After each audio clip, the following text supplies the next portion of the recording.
The Mystery of Cloomber by Sir Arthur Conan Doyle. Chapter 1. The Hegira of the Wests from Edinburgh.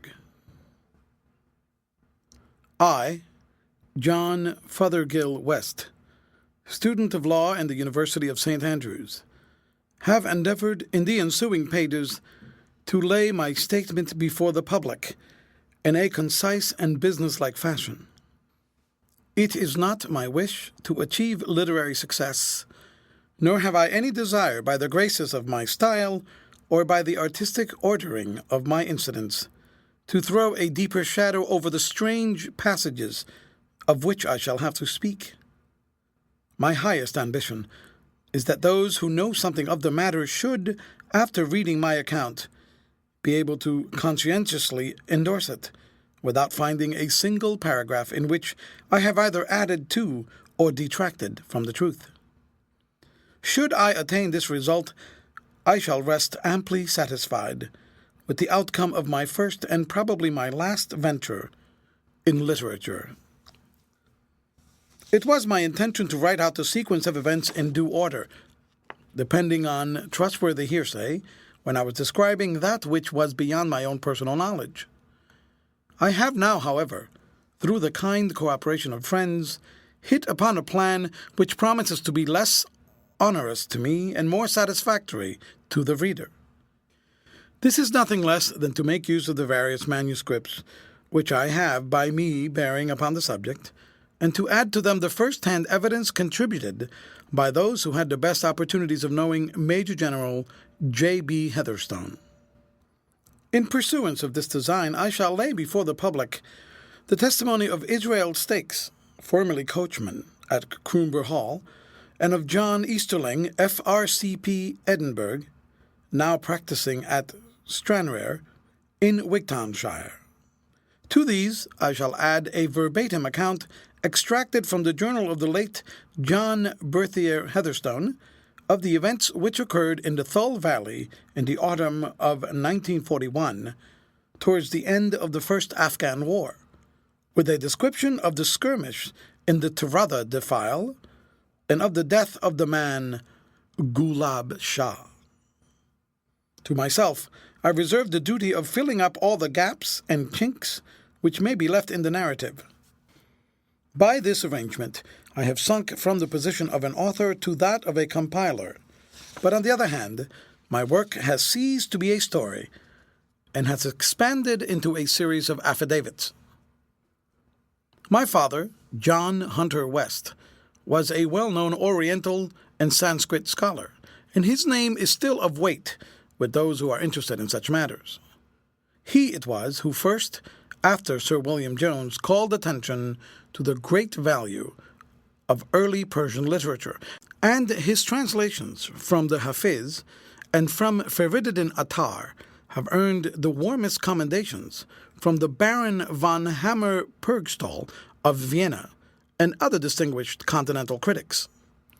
In the issue of the Orientalisches Schemblatt for January 1861, he is described as Der berühmte und sehr gelernte Hunter West von Edinburgh, a passage which I well remember that he cut out and stowed away, with a pardonable vanity, among the most revered family archives.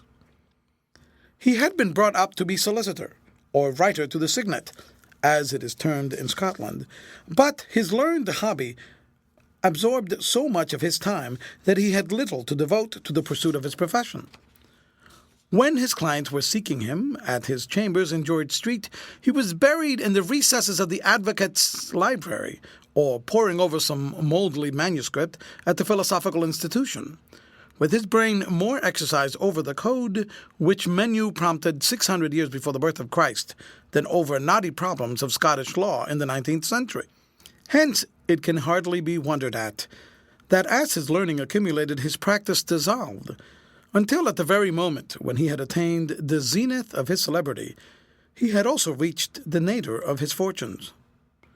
There being no chair of Sanskrit in any of his native universities, and no demand anywhere for the only mental wares which he had to dispose of, we should have been forced to retire into genteel poverty, consoling ourselves with the aphorisms and precepts of Firdosi, Omar Khayyam, and others of his Eastern favorites. Had it not been for the kindness and liberality of his half-brother, William Farintosh, the Laird of Branksome, in Wigtownshire. This William Farintosh was the proprietor of a landed estate, the acreage which bore, unfortunately, a most disproportional relation to its value, for it formed the bleakest and most barren tract of land in the whole of Bleak and Barrenshire. As a bachelor, however, his expenses had been small, and he had contrived from the rents of his scattered cottages and the sale of the Galloway nags, which he bred upon the moors, not only to live as a laird should, but to put by a considerable sum in the bank. We had heard little from our kinsman during our days of our comparative prosperity, but just as we were at our wits' end, there came a letter, like a ministering angel, giving us assurance of sympathy and succour. In it, the Laird of Branksome told us that one of his lungs had been growing weaker for some time, and that Dr. Easterling of Stranraer had strongly advised him to spend a few years which were left to him in some genial climate.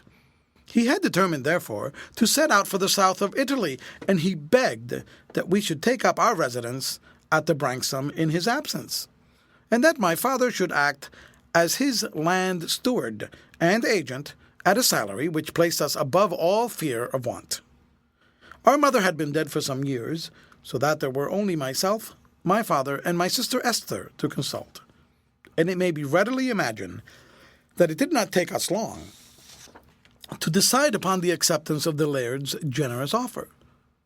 My father started for Wigtown that very night, while Esther and I followed a few days afterwards, bearing with us 2 potato sackfuls of learned books, and such other of our household effects that were worth the trouble and expense of transport.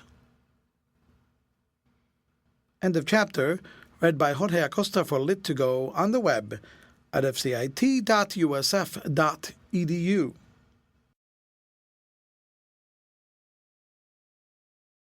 The Mystery of Cloomber by Sir Arthur Conan Doyle. Chapter 2 of the Strange Manner in which a tenant came to Cloomber.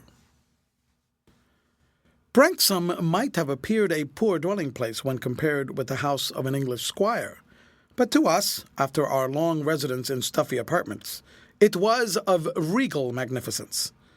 The building was broad-spread and low, with red-tiled roof, diamond-paned windows, and a profusion of dwelling rooms with smoke-blackened ceilings and oaken wainscots. In front was a small lawn, girt round with a thin fringe of haggard and ill-grown beeches, all gnawed and withered from the effects of the sea-spray. Behind lay the scattered hamlet of Branksome Bare, a dozen cottages at most, inhabited by rude fisherfolk who looked upon the laird as their natural protector. To the west was the broad yellow beach and the Irish Sea, while in all other directions the desolate moors, greyish-green in the foreground and purple in the distance, stretched away in long, low curves to the horizon. Very bleak and lonely it was upon the Wigtown coast. A man might walk many a weary mile, and never see a living thing except the white, heavy-flapping kittiwakes, which screamed and cried to each other with their shrill, sad voices. Very lonely and very bleak. Once out of sight of Branksome, and there was no sign of the works of man save only where the high white tower of Cloomber Hall shot up, like a headstone of some giant grave, from amid the firs and larches which girt it round. This great house, a mile or more from our dwelling, had been built by a wealthy Glasgow merchant of strange tastes and lonely habits, but at the time of our arrival it had been untenanted for many years, and stood with weather-blotched walls and vacant staring windows, looking blankly out over the hillside. Empty and mildewed, it served only as a landmark to the fishermen, for they had found by experience that by keeping the laird's chimney and the white tower of Cloomber in a line, they could steer their way through the ugly reef which raises its jagged back, like that of some sleeping monster, above the troubled waters of the wind-swept bay. To this wild spot it was that fate had brought my father, my sister, and myself. For us its loneliness had no terrors. After the hubbub and bustle of a great city, and the weary task of upholding appearances upon a slender income, there was a grand, soul-soothing serenity in the long skyline and the eager air. Here, at least, there was no neighbor to pry and chatter.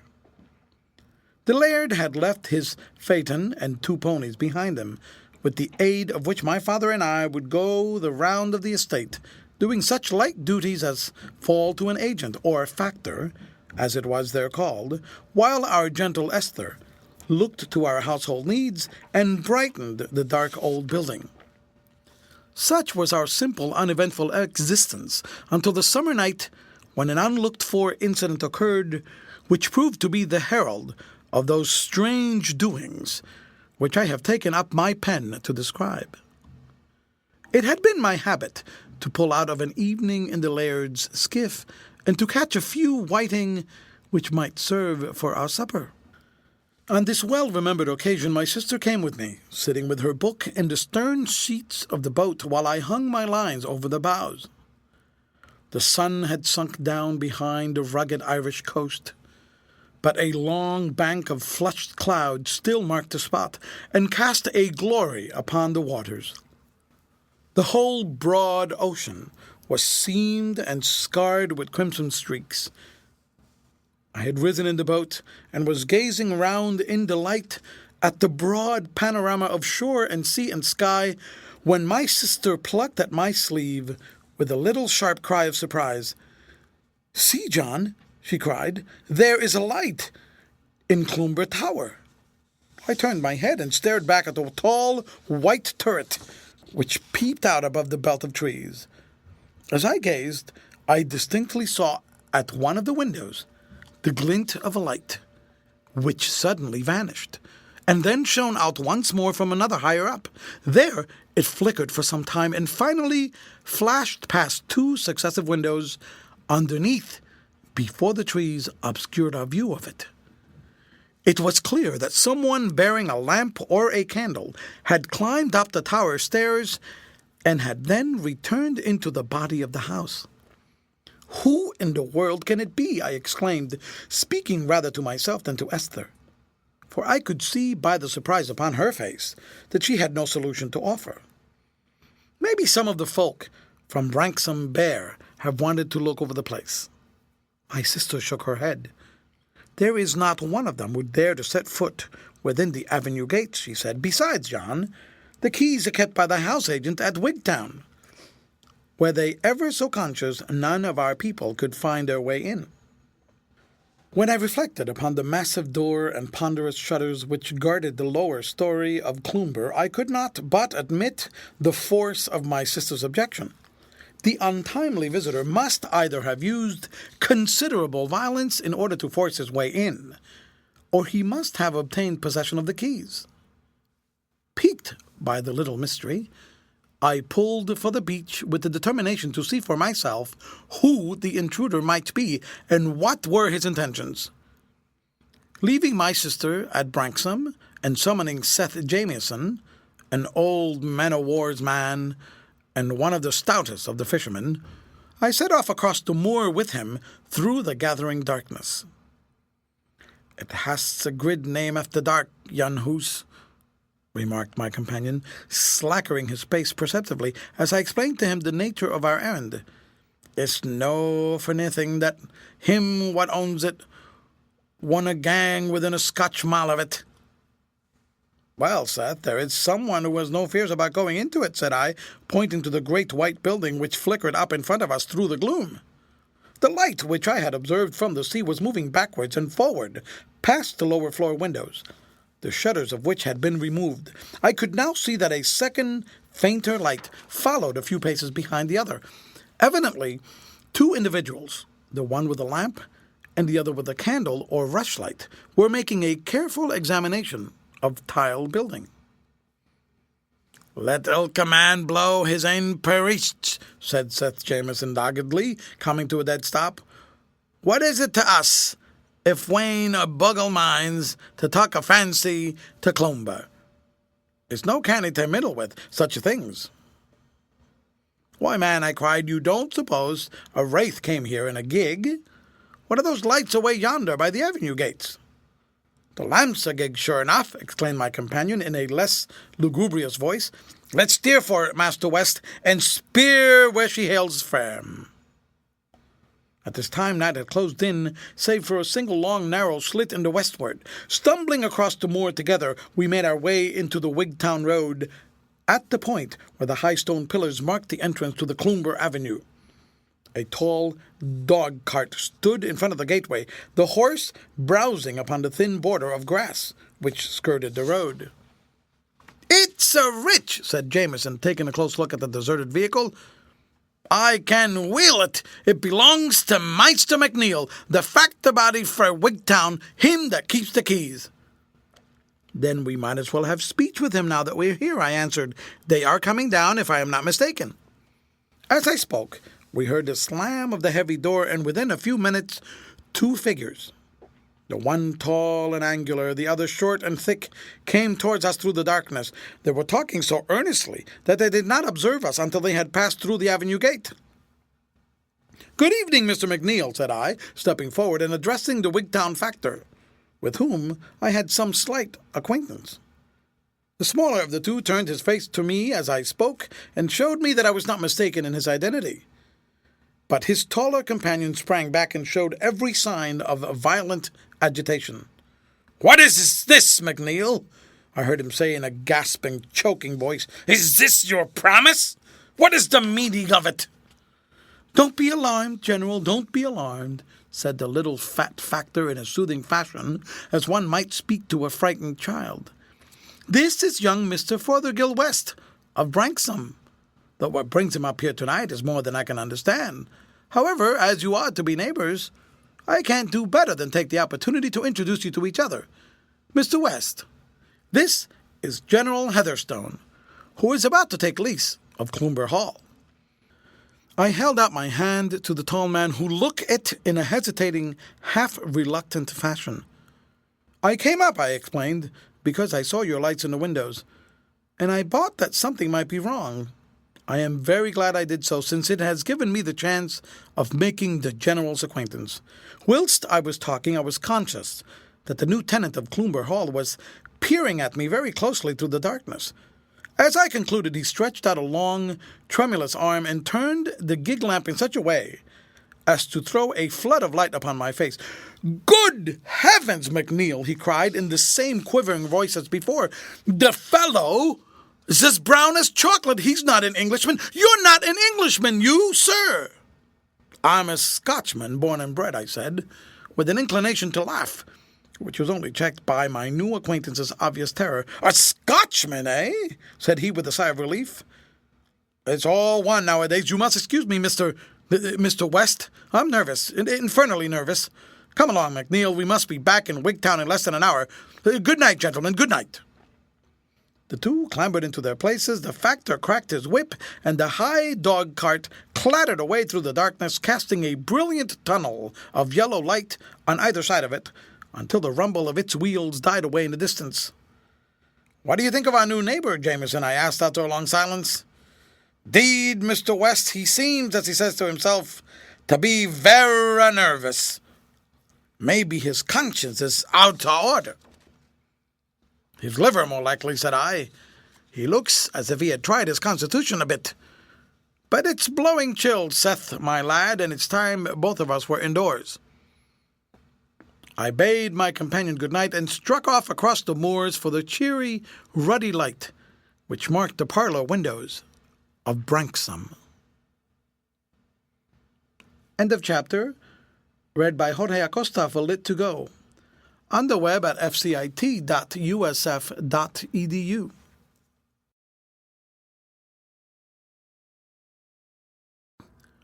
The Mystery of Cloomber by Sir Arthur Conan Doyle. Chapter 3 of Our Further Acquaintance with Major General J.B. Heatherstone. There was, as may well be imagined, much stir amongst our small community at the news that the hall was to be inhabited once more, and considerable speculation as to the new tenants, and their object in choosing this particular part of the country for their residence.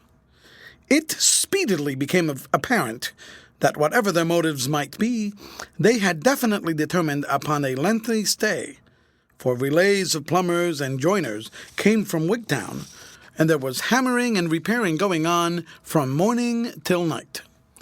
It was surprising how quickly the signs of the wind and weather were effaced, until the great square-set house was all as spick and span as though it had been erected yesterday.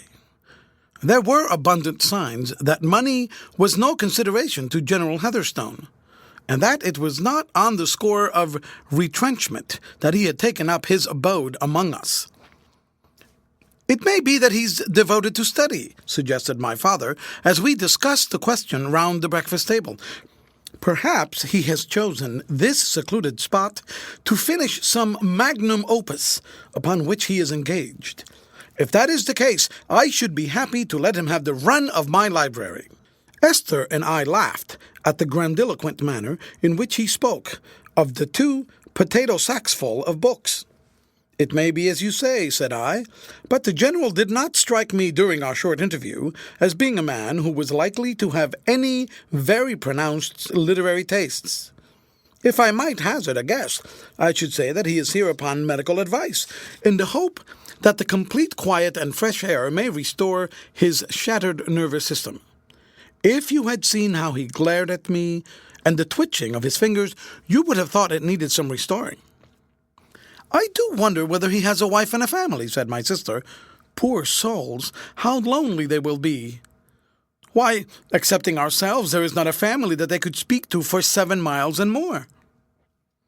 "General Heatherstone is a very distinguished soldier," remarked my father. "Why, Papa, how ever came you to know anything about him?" "Ah, my dears," said my father, smiling at us over his coffee cup. "You were laughing at my library just now? But you see, it may be very useful at times." As he spoke, he took a red-covered volume from a shelf and turned over the pages. "This is an Indian Army list of 3 years back," he explained, "and here is the very gentleman we want. Heatherstone, J.B., Commander of the Bath, my dears, and V.C., think of that, V.C., formerly Colonel in the Indian Infantry, 31st Benglefoot, but now retired with the rank of Major General. In this other column is a record of his services. Capture of Ghuzni and defense of Jalalabad, Sobran, 1848, Indian Mutiny and reduction of Oud, 5 times mentioned in dispatches. I think, my dears, that we have cause to be proud of our new neighbor." "It doesn't mention there whether he's married or not, I suppose?" asked Esther. "No," said my father, wagging his little head with a keen appreciation of his own humor. "It doesn't include that under the heading of daring actions, though it very well might, my dear, it very well might." All our doubts, however, upon his head were very soon set at rest, for on the very day that the repairing and the furnishing had been completed, I had occasion to ride into Wigtown, and I met upon the way a carriage which was bearing General Heatherstone and his family to their new home. An elderly lady, worn and sickly-looking, was by his side, and opposite him sat a young fellow about my own age, and a girl who appeared to be a couple of years younger. I raised my hat, and was about to pass them, when the General shouted to his coachman to pull up, and held out his hand to me. I could see now in the daylight that his face, although harsh and stern, was capable of assuming a not unkindly expression. "How are you, Mr. Fothergill West?" he cried. "I must apologize to you if I was a little brusque the other night. You will excuse an old soldier who has spent the best part of his life in harness. All the same, you must confess that you are rather dark-skinned for a Scotchman." We have a Spanish strain in our blood, said I, wondering at his recurrence to the topic. That would, of course, account for it, he remarked. My dear, to his wife, allow me to introduce Mr. Fothergill West to you. This is my son and my daughter. We have come here in search of rest, Mr. West. Complete rest. And you could not possibly come to a better place, said I. Oh, you think so, he answered. I suppose it is very quiet indeed, and very lonely. You might walk through these country lanes at night, I dare say, and never meet a soul, eh? Well, there are not many about after dark, I said. And you are not much troubled with vagrants or wandering beggars, eh? Not many tinkers or tramps or rascally gypsies? No vermin of that sort about? I find it rather cold, said Mrs. Heatherstone, drawing her thick sealskin mantle tighter around her figure. We are detaining Mr. West, too. So we are, my dear, so we are. Drive on, coachman. Good day, Mr. West. The carriage rattled away towards the hall, and I trotted thoughtfully onwards to the little country metropolis. As I passed up the high street, Mr. McNeil ran out from his office and beckoned me to stop. Our new tenants have gone out, he said. They drove over this morning. I met them on the way, I answered. As I looked down at the little factor, I could see that his face was flushed, and that he bore every appearance of having had an extra glass. Give me a real gentleman to do business with, he said, with a burst of laughter. They understand me, and I understand them. What shall I fill it up for, says the General, taking a blank check out of his pouch and laying it on the table. 200, says I, leaving a bit of margin for my own time and trouble. I thought that the landlord had paid you for that, I remarked. Aye, but it's well to have a bit margin. He filled it up and threw it over to me as if it had been an old postage stamp. That's the way business should be done between honest men, though it would not do if one was inclined to take an advantage. Will you not come in, Mr. West, and have a taste of my whiskey? No, thank you, said I. I have business to do. Well, business is the chief thing. It's well not to drink in the morning, too. For my own part, except a drop before breakfast to give me an appetite, and maybe a glass or even trois after to promote digestion, I never touch spirits before noon. What do you think of the General, Mr. West? Why, I have hardly had an opportunity of judging, I answered. Mr. McNeil tapped his forehead with his forefinger. That's what I think of him, he said, in a confidential whisper, shaking his head at me. He's gone, sir. Gone in my estimation. Now, what would you take to be proof of madness, Mr. West? Why, offering a blank check to a Wigtown house agent, said I. Ah, your eye at your jokes. But between Ursel and now, if a man asked ye how many miles it was frae at Seaport, and whether ships come here from the east, and whether there were tramps on the road, and whether it was against the lease for him to build a high wall around the grounds, what would ye make of it, eh? I should certainly think him eccentric, said I. If every man had his due, our friend would find himself in a house with a high wall around the grounds, and that without costing him a farthing, said the agent. Where then? I asked, humoring his joke. Why, in the Wigtown County Lunatic Asylum, cried the little man with a bumble of laughter, in the midst of which I rode on my way, leaving him still chuckling over his own facetiousness. The arrival of the new family at Cloomber Hall had no perceptible effect in relieving the monotony of our secluded district.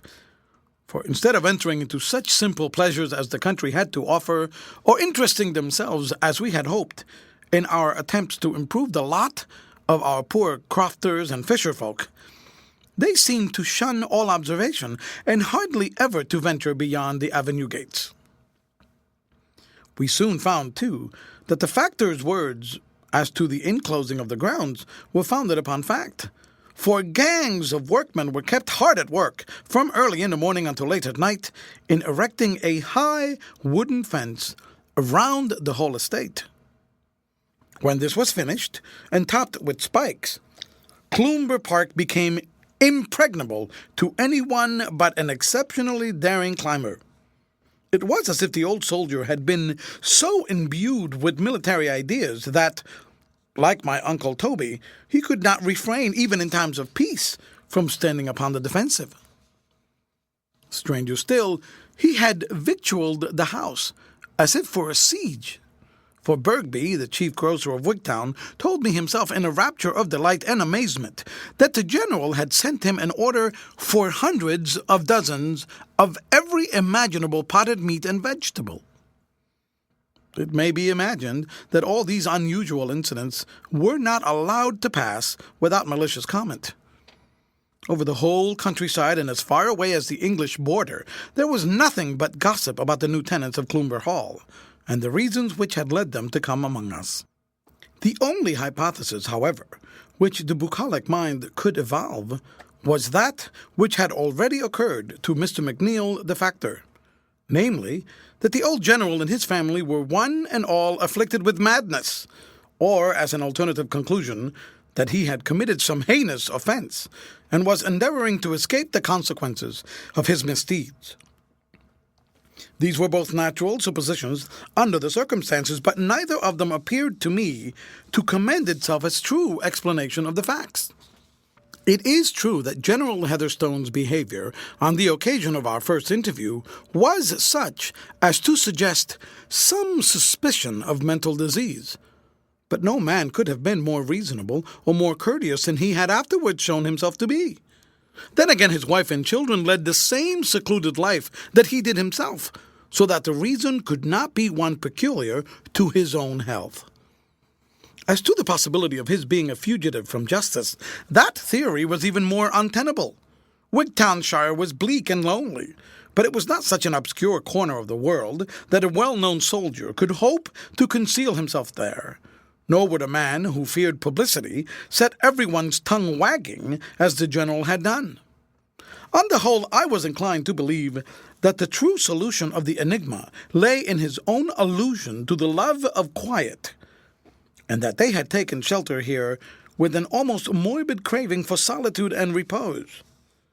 We very soon had an instance of the great lengths to which this desire for isolation would carry them. My father had come down one morning with the weight of a great determination upon his brow.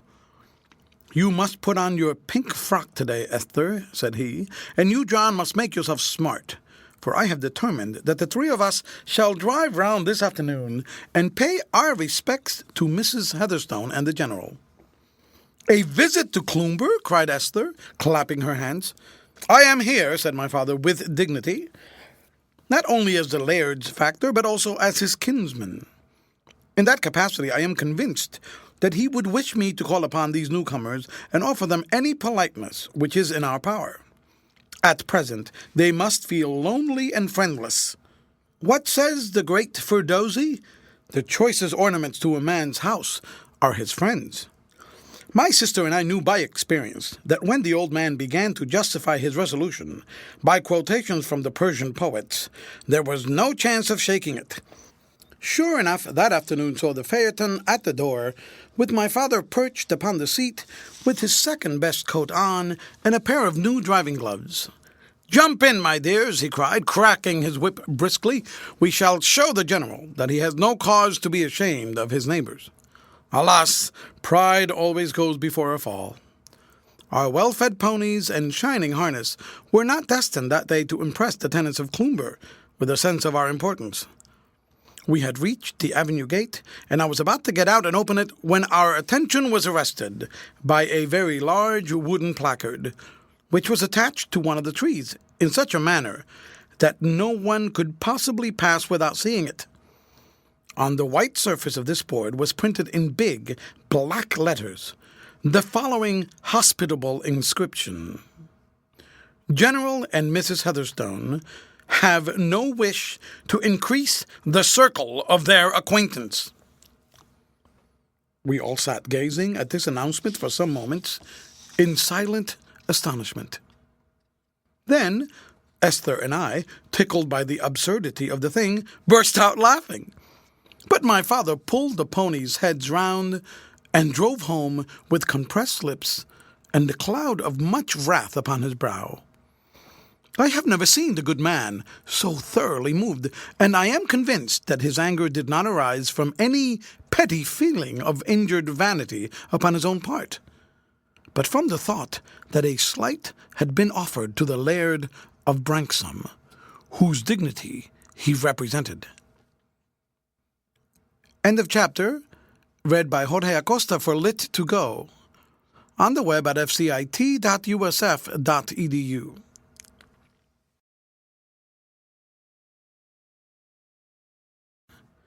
The Mystery of Cloomber by Sir Arthur Conan Doyle. Chapter 4. Of a Young Man with a Grey Head. If I had any personal soreness on account of this family snub, it was a very passing emotion, and one which soon effaced from my mind. It chanced that on that very next day after the episode I had occasion to pass that way, and stopped to have another look at the obnoxious placard. I was standing staring at it, and wondering what could have induced our neighbors to take such an outrageous step, when I became suddenly aware of a sweet, girlish face, which peeped out at me from between the bars of the gate, and of a white hand which eagerly beckoned me to approach. As I advanced to her, I saw that it was the same young lady whom I had seen in the carriage. "Mr. West," she said, in a quick whisper, glancing from side to side as she spoke in a nervous, hasty manner, "I wish to apologize to you for the indignity to which you and your family were subjected yesterday. My brother was in the avenue and saw it all, but he is powerless to interfere. I assure you, Mr. West, that if that hateful thing," pointing up at the placard, "has given you any annoyance, it has given my brother and myself far more." "Why, Miss Heatherstone," said I, putting the matter off with a laugh, "Britain is a free country, and if a man chooses to warn off visitors from his premises, there is no reason why he should not." "It is nothing less than brutal," she broke out, with a petulant stamp of the foot, "to think that your sister, too, should have such an unprovoked insult offered to her. I am ready to sink with shame at the very thought." "Pray do not give yourself one moment's uneasiness about the subject," said I earnestly, for I was grieved at her evident distress. "I am sure that your father has some reason unknown to us for taking this step." "Heaven knows he has," she answered, with ineffable sadness in her voice, "and yet I think it would be more manly to face a danger than to fly from it. However, he knows best, and it is impossible for us to judge. But who is this?" she exclaimed anxiously, peering up the dark avenue. "Oh, it is my brother, Mordaunt." "Mordaunt!" she said, as the young man approached us. "I have been apologizing to Mr. West for what happened yesterday, in your name as well as my own." "I am very glad to have the opportunity of doing it in person," said he courteously. "I only wish that I could see your sister and your father as well as yourself to tell them how sorry I am. I think you had better run up to the house, little one, for it's getting near tiffing time, no?" "No, don't you go, Mr. West. I want to have a word with you."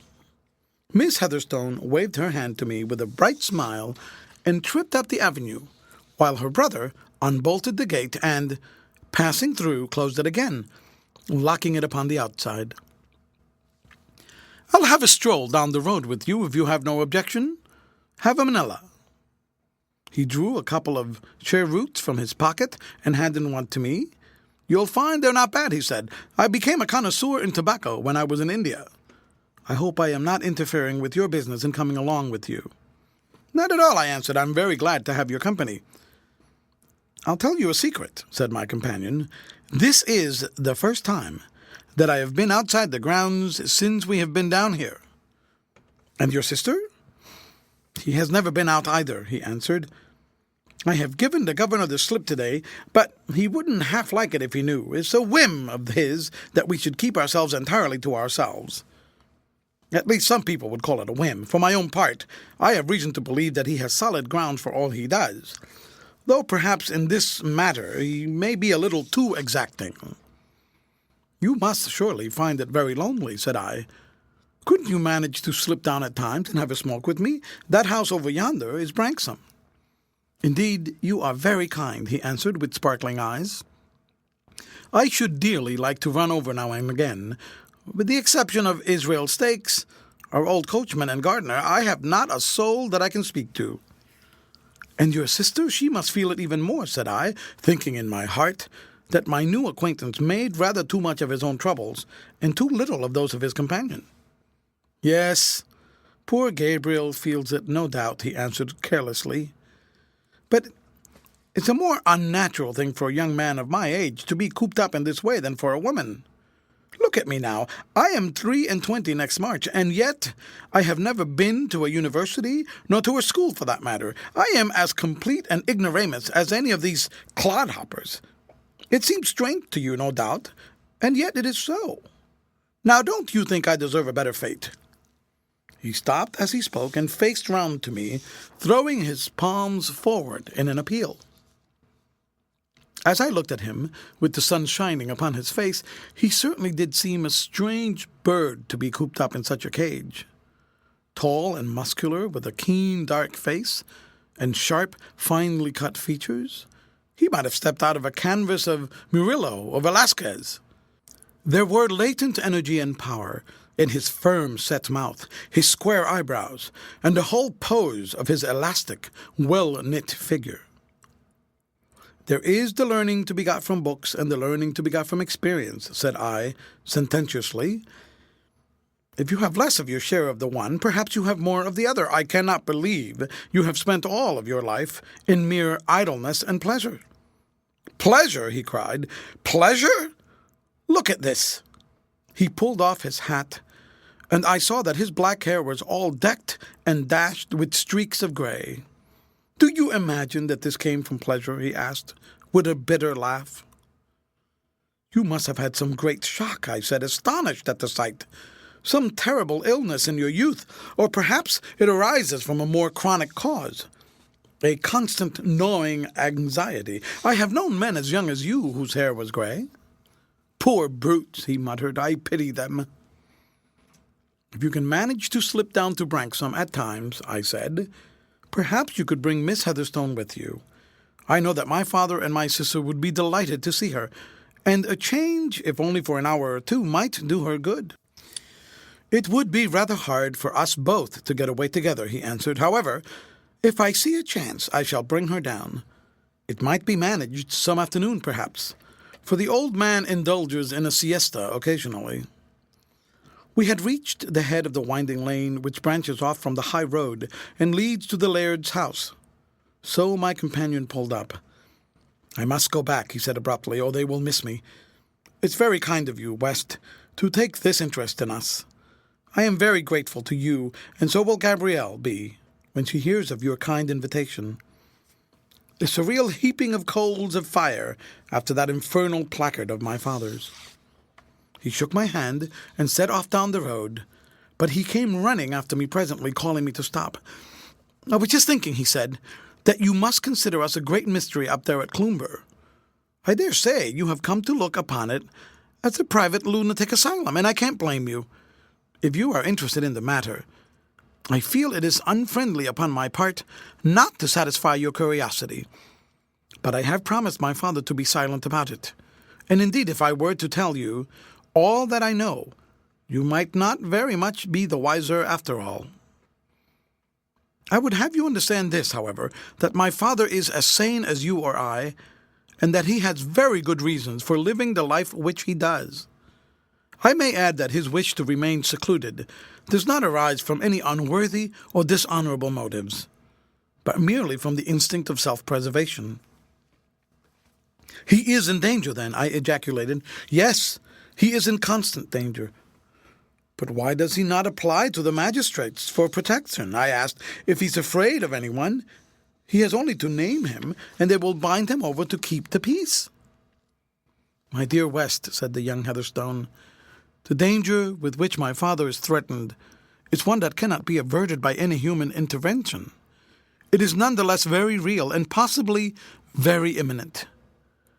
"You don't mean to assert that it is supernatural?" I said incredulously. "Well, hardly that either," he answered with hesitation.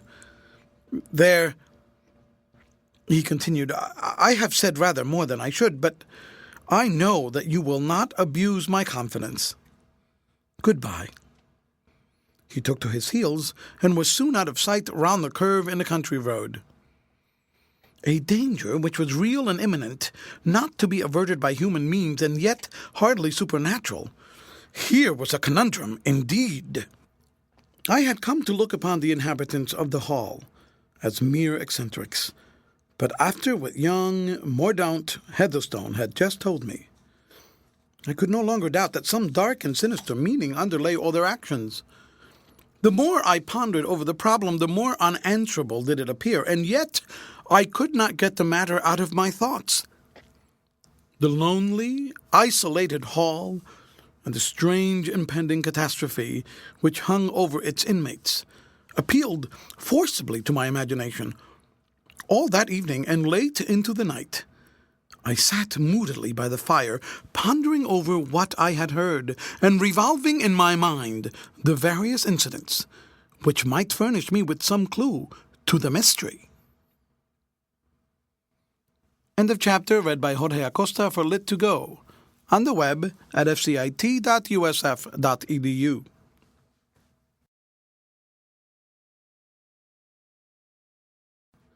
The Mystery of Cloomber by Sir Arthur Conan Doyle. Chapter 5. How 4 of us came to be under the shadow of Cloomber. I trust that my readers will not set me down as an inquisitive busybody when I say that as the days and weeks went by, I found my attention and my thoughts more and more attracted to General Heatherstone and the mystery which surrounded him. It was in vain that I endeavored by hard work and strict attention to the laird's affairs to direct my mind into some more healthy channel. Do what I would on land or on water, I would still find myself puzzling over this one question, until it obtained such a hold upon me that I felt it was useless for me to attempt to apply myself to anything until I had come to some satisfactory solution to it.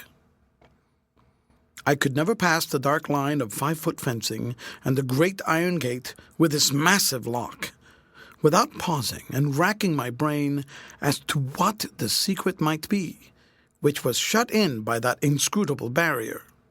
Yet, with all my conjectures and all my observations, I could never come to any conclusion which could for a moment be accepted as an explanation of the facts. My sister had been out for a stroll one night, visiting a sick peasant, or performing some other of the numerous acts of charity by which she had made herself beloved by the whole countryside. "John," she said when she returned, "have you seen Cloomber Hall at night?" "No," I answered, laying down the book which I was reading, "not since that memorable evening when the General and Mr. McNeill came over to make an inspection." "Well, John, will you put your hat on and come a little walk with me?" I could see by her manner that something had agitated or frightened her. "Why, bless the girl," cried I boisterously. "What is the matter? The old hall is not on fire, surely? You look as grave as if all of Wigtown were in a blaze." "Not quite so bad as that," she said, smiling, "but do come out, Jack. I should very much like you to see it." I had always refrained from saying anything which might alarm my sister, so that she knew nothing of the interest which our neighbor's doings had for me. At her request, I took my hat and followed her out into the darkness. She led the way along a little footpath over the moor, which brought us to some rising ground, from which we could look down upon the hall, without our view being obstructed by any of the fir trees which had been planted around it. "Look at that," said my sister, pausing at the summit of this little eminence. Cloomber lay beneath us in a blaze of light. In the lower floors, the shutters obscured the illumination, but above, from the broad windows of the second story to the thin slits at the summit of the tower, there was not a chink or an aperture which did not send forth a stream of radiance. So dazzling was the effect that for a moment I was persuaded that the house was on fire. But the steadiness and clearness of the light soon freed me from that apprehension. It was clearly the result of many lamps placed systematically all over the building. It added to the strange effect that all these brilliantly illuminated rooms were apparently untenanted, and some of them, so far as we could judge, were not even furnished. Through the whole great house there was no sign of movement or of life, nothing but the clear, unwinking flood of yellow light. I was still lost in wonder at the sight when I heard a short, quick sob at my side. "What is it, Esther, dear?" I asked, looking down at my companion. "I feel so frightened. Oh, John, John, take me home. I feel so frightened." She clung to my arm and pulled at my coat in a perfect frenzy of fear.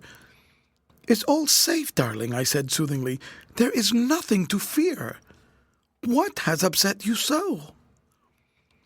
"I am afraid of them, John. I am afraid of the Heatherstones. Why is their house lit up like this every night? I have heard from others that it is always so. And why does the old man run like a frightened hare if anyone comes upon him? There is something wrong about it, John, and it frightens me." I pacified her as well as I could, and led her home with me, where I took care that she should have some hot port negus before going to bed. I avoided the subject of the Heatherstones for fear of exciting her, and she did not recur to it of her own accord. I was convinced, however, from what I heard from her, that she had for some time back been making her own observations upon our neighbors, and that in doing so she had put a considerable strain upon her nerves. I could see that the mere fact of the hall being illuminated at night was not enough to account for her extreme agitation, and that it must have derived its importance in her eyes from being one in a chain of incidents, all of which had left a weird or unpleasant impression upon her mind. That was the conclusion which I came to at the time, and I have reason to know now that I was right, and that my sister had even more cause than I had myself for believing that there was something uncanny about the tenants of Cloomber. Our interest in the matter may have arisen at first from nothing higher than curiosity, but events soon took a turn which associated us more closely with the fortunes of the Heatherstone family. Mordaunt had taken advantage of my invitation to come down to the laird's house, and on several occasions he brought with him his beautiful sister. The four of us would wander over the moors together, or perhaps, if the day were fine, set sail upon a little skiff and stand off into the Irish Sea. On such excursions, the brother and sister would be merry, as happy as two children. It was a keen pleasure to them to escape from their dull fortress, and to see, if only for a few hours, friendly and sympathetic faces around them. There could be but one result when four young people were brought together in sweet, forbidden intercourse. Acquaintanceship warmed into friendship, and friendship flamed suddenly into love. Gabriel sits beside me now as I write, and she agrees with me that, dear as is the subject to ourselves, the whole story of our mutual affection is of too personal a nature, to be more than touched upon in this statement.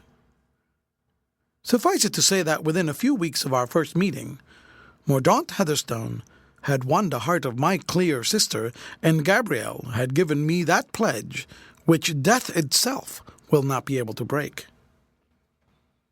I have alluded in this brief way to the double tie which sprang up between the two families, because I have no wish that this narrative should degenerate into anything approaching to romance, or that I should lose the thread of the facts which I have set myself to chronicle. These are connected with General Heatherstone, and only indirectly with my own personal history. It is enough if I say that after our engagement, the visits to Branksome became more frequent, and that our friends were able sometimes to spend a whole day with us, when business had called the General to Wigtown, or when his gout confined him to his room. As to our good father, he was ever ready to greet us with many small jests and tags of Oriental poems appropriate to the occasion, for we had no secrets from him, and he already looked upon us all as his children. There were times when, on account of some peculiarly dark or restless fit of the general's, it was impossible for weeks on end for either Gabriel or Mordaunt to get away from the grounds. The old man would even stand on guard, a gloomy and silent sentinel, at the avenue gate, or pace up and down the drive, as though he suspected that attempts had been made to penetrate his seclusion. Passing of an evening, I have seen his dark, grim figure flitting about in the shadow of the trees, or caught a glimpse of his hard, angular, swarthy face peering out suspiciously at me from behind the bars. My heart would often sadden for him as I noticed his uncouth, nervous movements, his furtive glances and twitching features. Who would have believed that this slinking, cowering creature had once been a dashing officer who had fought the battles of his country and had won the palm of bravery among the host of brave men around him?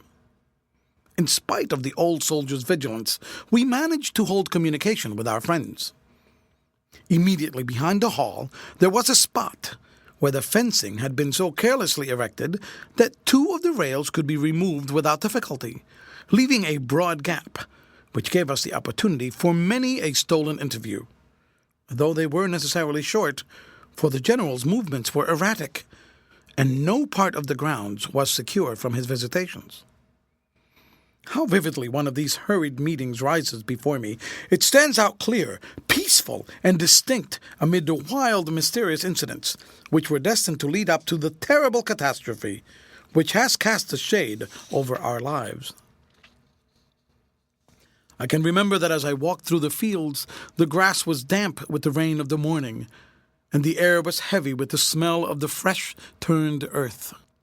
Gabriel was waiting for me under the hawthorn tree outside the gap, and we stood hand in hand, looking down at the long sweep of moorland and the broad blue channel which encircled it with its fringe of foam. Far away in the northwest, the sun glinted upon the high peak of Mount Thornston. From where we stood, we could see the smoke of the steamers as they ploughed along the busy waterway which leads to Belfast. "Is it not magnificent?" Gabriel cried, clasping her hands around my arm.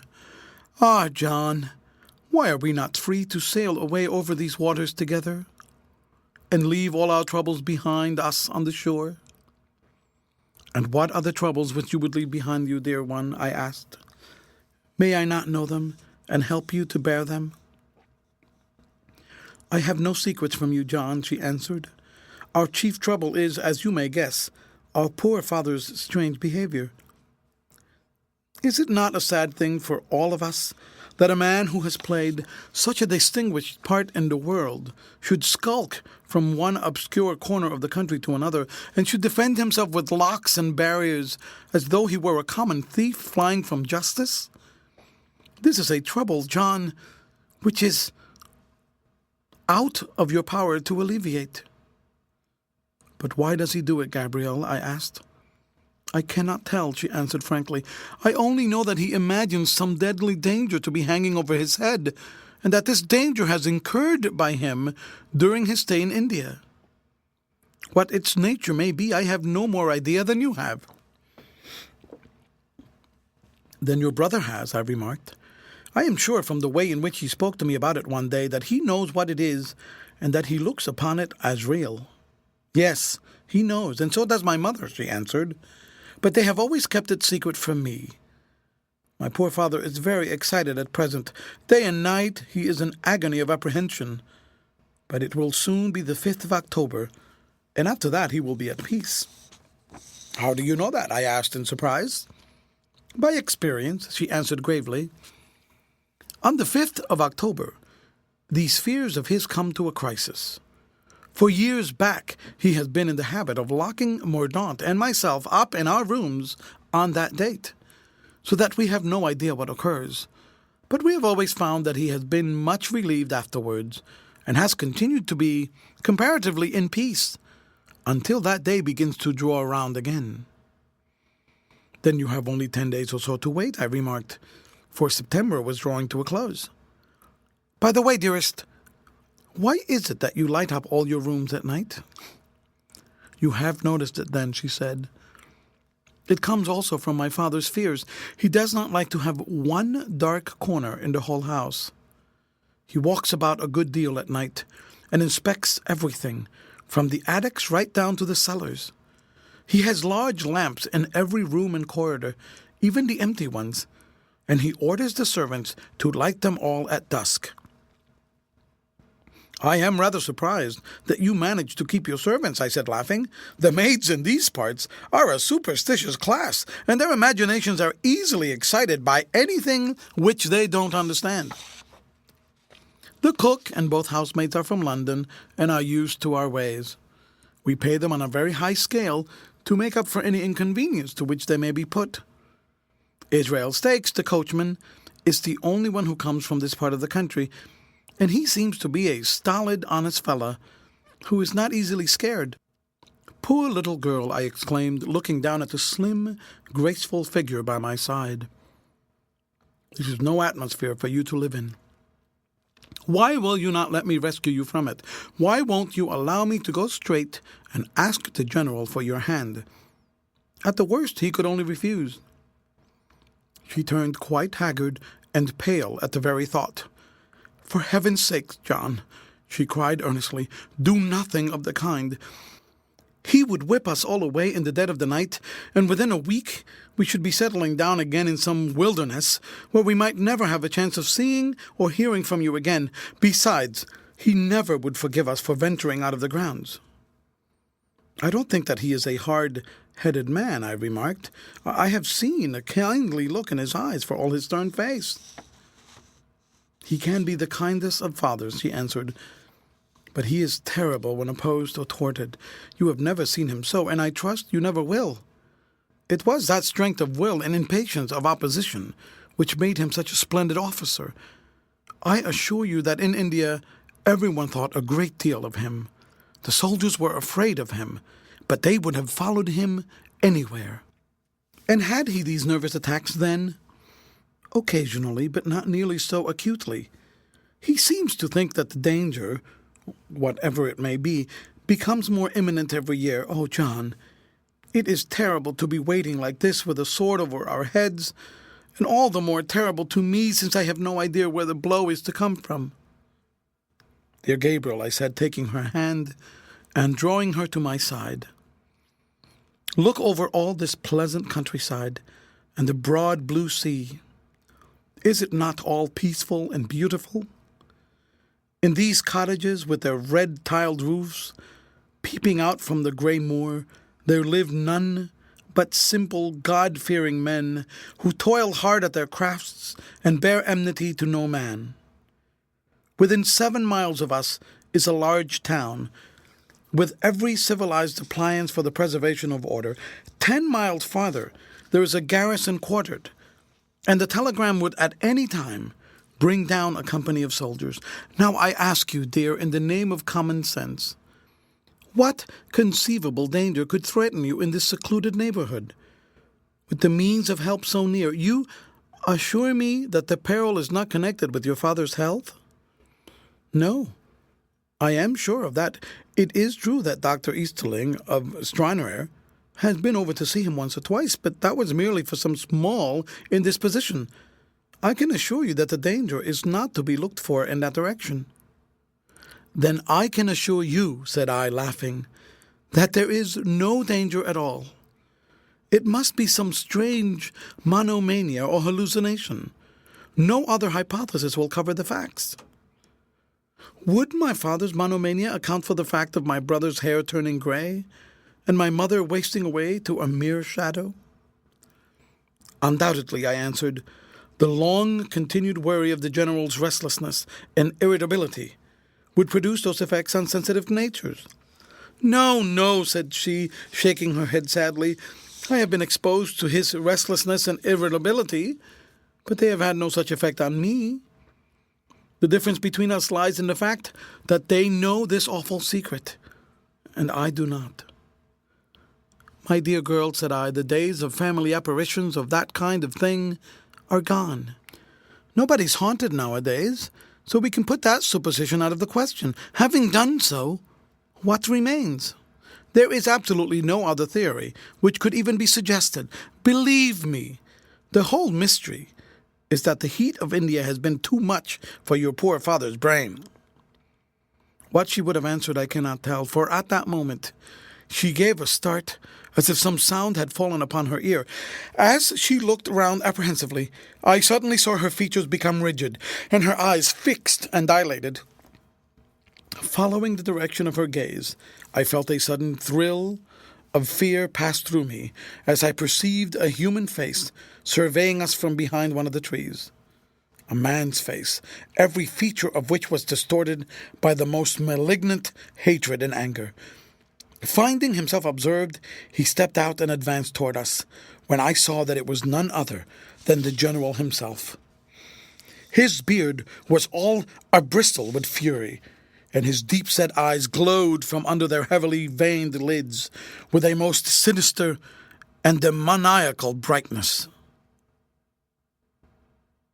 End of chapter, read by Jorge Acosta for Lit2Go. On the web at fcit.usf.edu.